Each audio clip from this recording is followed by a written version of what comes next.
Service number 24. Rank Corporal. Name Wojtek. Height 1.8 meters. Weight 250 kilograms. Species Syrian brown bear. This is not a fairy tale. This is not a mascot story.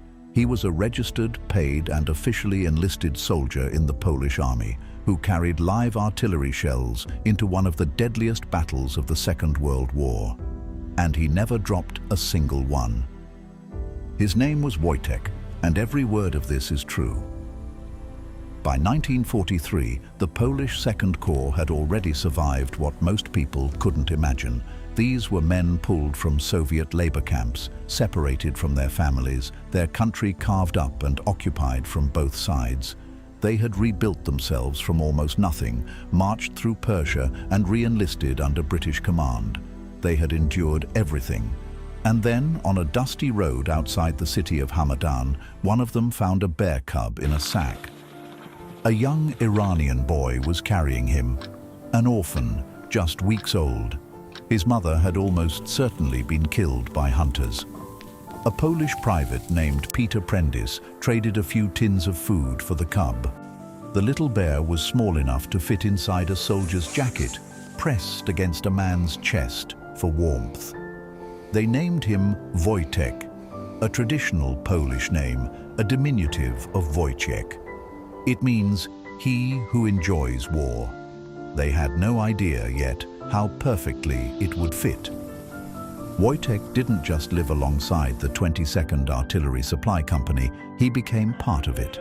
He watched the men salute officers and tried to do the same, close enough to make everyone laugh. He drank beer from the bottle like a veteran. He saw the men smoke, so he tried smoking too. And usually just swallowed the lit cigarette whole, to the enormous amusement of the troops. He wasn't performing. He wasn't trained. He was simply doing what the people around him did, because they were his people.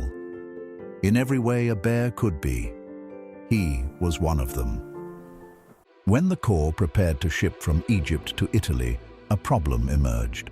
British military regulations did not permit animals on troop ships.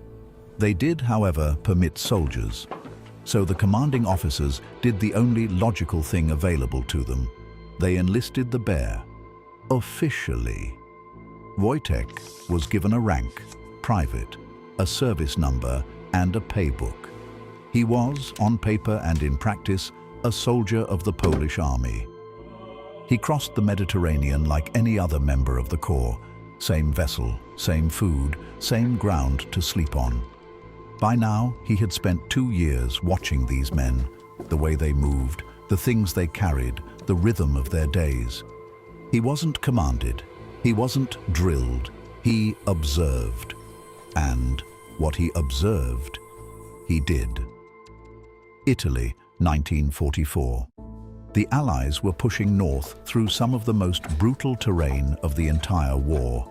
The Germans had constructed the Gustav Line, a chain of fortified positions running coast to coast across the Italian peninsula, anchored in the mountains south of Rome. At its heart stood Monte Cassino, a 6th century Benedictine monastery rising 520 meters above the valley floor.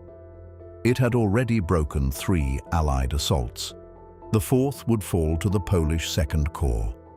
It would fall, in part, to Wojtek. May 11th, 1944.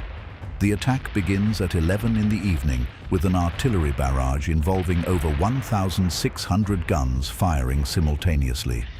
The valley lights up like a false dawn. The noise is not describable. The Polish Second Corps is given one of the most exposed objectives.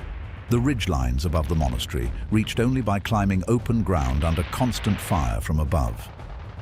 Every gun needed shells. Every shell came in a heavy iron crate, too heavy for one man alone, hauled up narrow rocky paths by pairs of soldiers, under fire, without stopping. The men of the 22nd Company worked until they couldn't stand.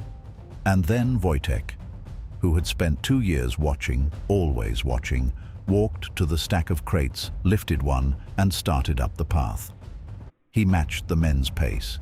He matched their route. Trip after trip, for the duration of the battle, he carried ammunition to the guns. He never dropped a crate. Not once. No one ordered him. No one trained him for this. He had simply lived among soldiers long enough to understand, in whatever way a bear can understand, that this was the moment his people needed him. So he helped. He did what they did. He went where they went. When they rested, he rested.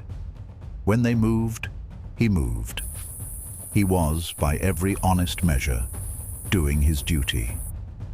On May 18th, a Polish patrol reached the ruins of Monte Cassino and raised their flag. It was one of the defining Allied victories of the Italian campaign. Of the 4,000 Polish soldiers who fought in those hills, nearly 1,000 did not come home. Wojtek came home. He was promoted to corporal. After Monte Cassino, the 22nd Artillery Supply Company redesigned their insignia. A bear standing upright, carrying an artillery shell. It went on their uniforms, their vehicles, their documents. They carried it through the rest of the war. Wojtek had given them something that no briefing, no medal, no ceremony could provide. An image that captured exactly who they were and what they had done together. An image that was simply undeniably true. The war ended in 1945. For the men of the Polish Second Corps, it did not end cleanly. The Soviet Union absorbed Poland. The government in exile was dissolved. Soldiers who had fought for 6 years under the Allied flag found themselves unable to return to the country they had fought for. It no longer existed in any form they recognized. They scattered across Britain with almost nothing. And Wojtek was demobilized and transferred to Edinburgh Zoo. The men who had been his world came to visit when they could. They had their own losses to carry.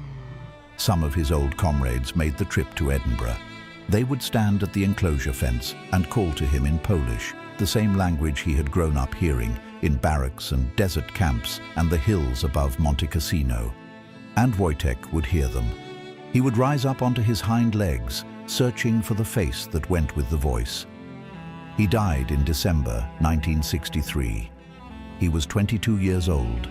The bear who had known nothing but the company of soldiers died in a zoo in Scotland, visited by strangers, remembered by fewer and fewer men each year. Today there are statues of Wojtek in Edinburgh, in Krakow, in London, a bear mid-stride, walking upright, cast in bronze, permanent. The 22nd Company insignia is preserved in military archives. His story turns up in children's books, in academic journals, in documentary films. People still argue about exactly which details can be verified. That argument misses everything that matters. What matters is this. Somewhere in the wreckage of the Second World War, among men who had lost their country, their homes, and any reasonable reason for hope, a bear cub was found on a roadside and taken in. He grew up among soldiers. He learned their habits and their rhythms. He worked when they worked and rested when they rested. He carried shells up a mountain in the middle of a battle because the men around him were doing it, and he was one of them.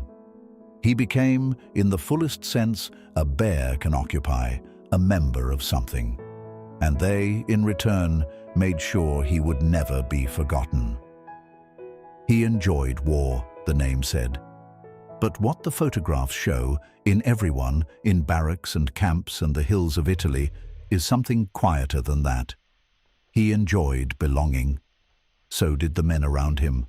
They had all lost their home. So they made one, out of each other,